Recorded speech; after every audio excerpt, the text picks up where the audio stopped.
উফ গাইজ, এই ভিউটা জাস্ট দেখো, awesome. Hello and welcome back to my channel. আর এটা হচ্ছে দীঘা ব্লগের সেকেন্ড পার্ট। ফার্স্ট পার্টটা আমি ট্যাগ করে দেবো। আর এই ভিউটা আমাদের ব্যালকনি থেকে, আমরা যে হোটেলটা বুক করেছিলাম সেটার ব্যালকনি।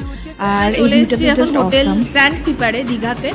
আর এই যে আমাদের রুমটা বেশ বড় আছে এই রুমটা। আর নিচের রুমটার থেকে এই রুমটা দেখতে অনেকটাই বেটার। এখানে ডাইনিং টেবিল আছে,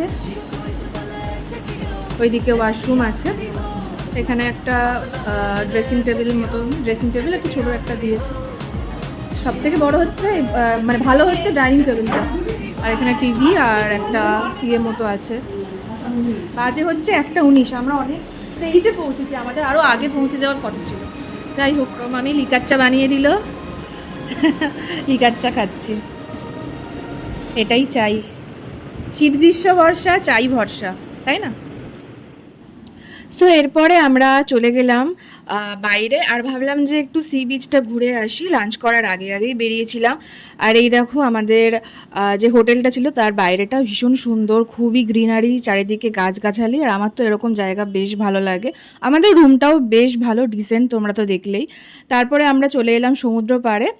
আর এটা দেখার জন্যই আসা। তো এতক্ষণ বাদে আমাদের দেখা মিলল সমুদ্রের। তখন একটু গরম লাগছিল, রোদ্দুরও ছিল বেশ।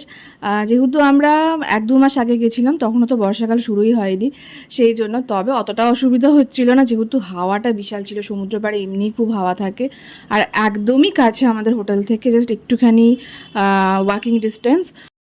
বিয়ের পর থেকে তো একটার পর একটা আমাদের ট্রিপ লেগেই আছে, যেহেতু আমরা ঘুরতে ভীষণ ভালোবাসি।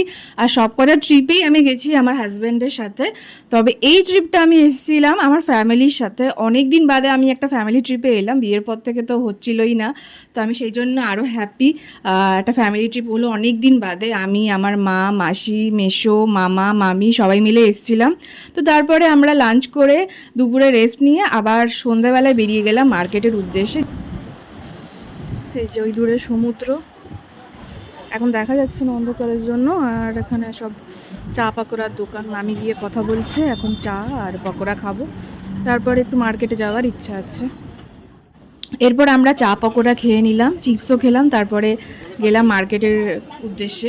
আর দীঘাতে আমি বহু বছর বাদে এলাম। মন্দারমণি, তাজপুর ঘোরা হয়েই থাকে, বাট দীঘাতে আসাই হয় না। সো দীঘার মার্কেটেও আমি অনেক ছোটোবেলায় গেছিলাম, সেই কবে আমার মনেও নেই। একটু মনে আছে, তখন মোটামুটি হয়তো 9-10-এ পড়ি। তারপরে এত বছর বাদে এলাম। সো দেখা হচ্ছে নেক্সট পার্টে। Tata, stay tune and subscribe.